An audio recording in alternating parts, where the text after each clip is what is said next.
Соборувањето на владата на Асад му го понуди на турскиот претседател Реджеп Таип Ердоган неговиот најзначаен триумф во надворешната политика во 2024 година.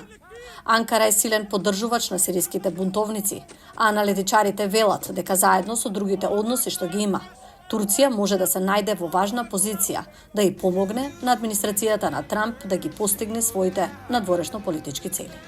Our ability to reach directly to the actors in the Syrian space. Нашата способност директно да допреме до актерите во сирискиот простор треба да биде голема предност за американскиот State Department, бидејќи нивните односи не се толку блиски.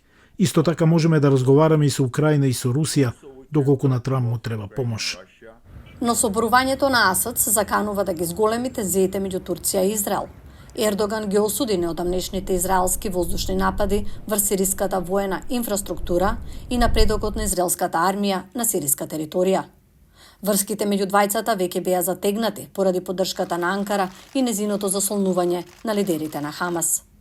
Турскиот лидер вели дека неговите врски со Хамас може да помогнат да се стави крај на борбите во Газа, тврдење што израелците го отфрлаат. За да посредувате во конфликтот, треба да ја имате довербата на двете страни. Израел во моментов не и верува на Турција, а Турција направи се што е можно за Израел да не и верува.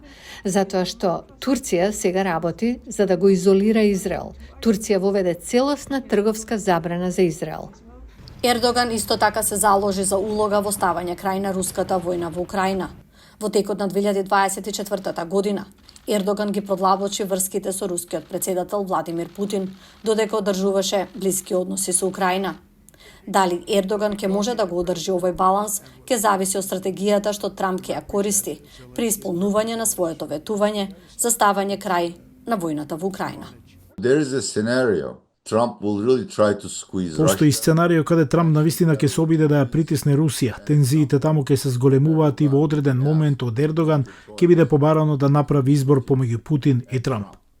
На крајот на 2024 година Ердоган успеа да реши уште еден спор, посредувајќи во договор за територијалното прашање меѓу Сомалија и Етиопија, кој тлееше со месеци. Аналитичарите велат дека договорот бил потик за напорите на Анкара да го прошири своето влијание во Африка.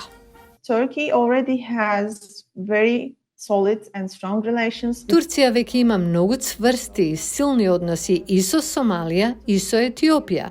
Значи, тоа секако ќе придонесе за неговиот имидж и популарност во регионот. Тоа ќе го зголеми и присуството на Турција во многу стратешки важен регион. И покрај сите успеси на Турција во надворешната политика во 2024 година, Ердоган продолжува да се соочува со гнев на јавноста дома, поради тврдоглаво високата инфлација.